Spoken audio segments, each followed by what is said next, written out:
Hey everyone, this video is for the Scorpio Divine Masculine who is in a twin flame connection. So you could be a sun sign, moon sign, rising sign, or Venus sign Scorpio, or you could be a divine feminine watching because your masculine is one of those.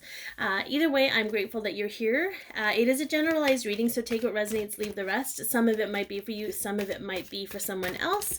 And if you like Scorpio readings and twin flame readings, I highly suggest you hit that subscribe button with the bell so you can be notified when I post new videos. All right, let's get a look at the overall energy. The energy could be interchangeable between the two of you, so feel into what feels right for you.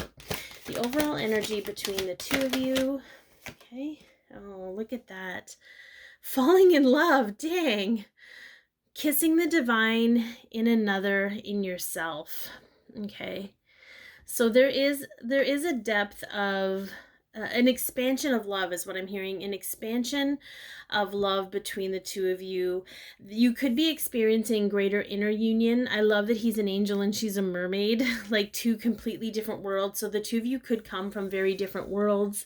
But there's just this essence of openness to loving without condition or not having any kind of conditions or parameters around that love between the two of you, which I think is a really beautiful place to begin. Okay, so let's take a look at your overall energy. Vulnerability. We're getting that a lot these days, kids. Whoops. Okay.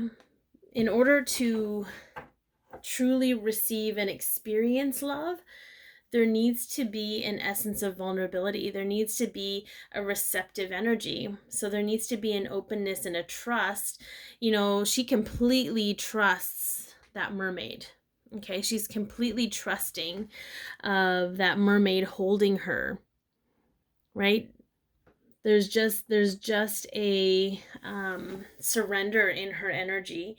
So you may be guided, divine masculines, to be more vulnerable. Either if you can't be with your divine feminine yet, to at least be a little more vulnerable with yourself and trust yourself and open up to yourself, so that you can, it's just a healthier way to be, and it feels better.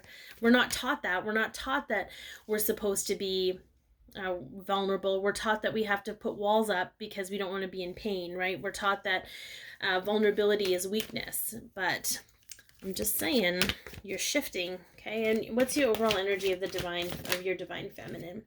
Oh, divination, prophecy, fate, destiny, future fortune. So it's funny because I feel like she's got her ear to the wind. How about that? She has her ear to the wind. Does that even make sense? Who knows? But she's creating change for herself through love. But I really feel like she's opening up to her own divine gifts. And I say she could, there's no gender here. It's just feminine. Okay. The divine masculine isn't defined by being a male. The divine feminine isn't defined by being female. But I say she. Okay. So prophecy, I feel like she's tapping into her own divination. There's this sense of understanding that whatever this is that she's going through, it's fated, right? It's destiny. It's part of her own expansion and growth. But I really do feel like there's something like they could be learning more about tarot cards or other divination tools, like just to hone their own intuition, and really being open up to those things. Because it expands them as a person, and it also brings you closer to source and the connection. So, all right, let's dig into your energy here, divine masculine. Okay, so we have the Ten of Pentacles.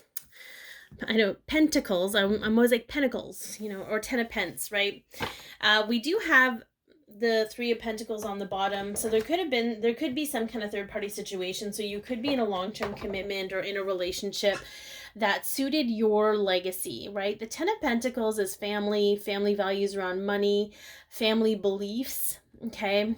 And you could have had this belief that your legacy had to look a certain way. You could have learned about love, about vulnerability from your family and what they believe about it.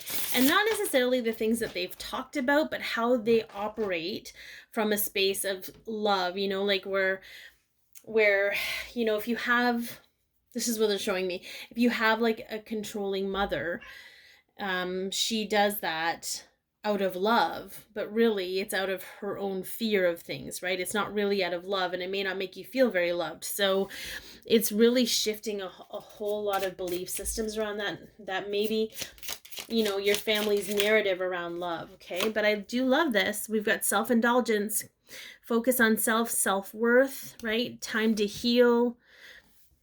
It's that energy around that keeps coming up for the collective around earning things. Yeah, happiness, wanting to be happy, wanting to have a more playful life, wanting to but also have stability, right? And have those things within yourself. So this is a huge growth time for you, Scorpio. I love that we have this energy of like, you know what, I'm going to prioritize how I feel in this moment. I want to look for my own happiness. I want to expand into joy. I really want to enjoy my life and my divine counterpart. I also need stability, but I need to be able to alchemize and have all of these things together. All right, so know that it's interchangeable. So your divine feminine could be feeling that as well and wanting to create that for themselves, you know, stepping out of what we're expected to do for work or what we're expected to do as human beings to create an income type deal. All right, let's see where your divine feminine is at. Oh, 10 of Cups. Okay, so we both got 10s. You guys are definitely in a transitionary period. They could have Pisces in their chart. Okay, they could be a Pisces sign somewhere, but we have like this, it is family, happy, healthy family. It is happiness though. It's one of the happiest cards in the deck. And I feel like you're both really aiming for your own happiness. There's lots of happiness in here. We have a lightning, so this is a bit of a tower. It's an aha moment, right? Sudden change, shocking news, surprise. Whoops. Let's just throw that on the floor. Okay. Oh yeah, look at that. It was almost like something just unlocked for them. Like boom, like, you know what? I'm just going to make my own happiness. I'm going to blow up my own balloons. I'm going to use them to clear the obstacles, and I'm just not going to worry about it. Interesting. We have seduction. Okay. Third party interference. Okay.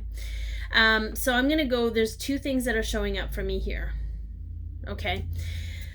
The first one is, yeah, we've got snake energy. So if you're divine feminine watching this, it's to understand how you feel about the third party is going to interfere with your ability to be happy and ascend.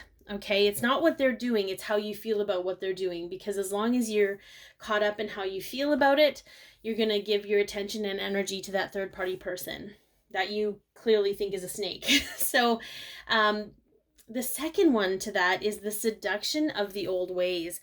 Wanting to burst forth and wanting to create something new and some change for yourself, but being seduced by the comfort and the familiarity of doing things in the old way. So just be mindful of that. It's coming up for you more so to be aware of, like, you're on the right track. I keep talking like you're the divine feminine watching, and I don't know why that's coming up, but there must be somebody here that's for. Your divine feminine, you're both on the right track in seeking out your own personal joy and happiness and what feels good and what doesn't. Okay, so let's get some guidance here.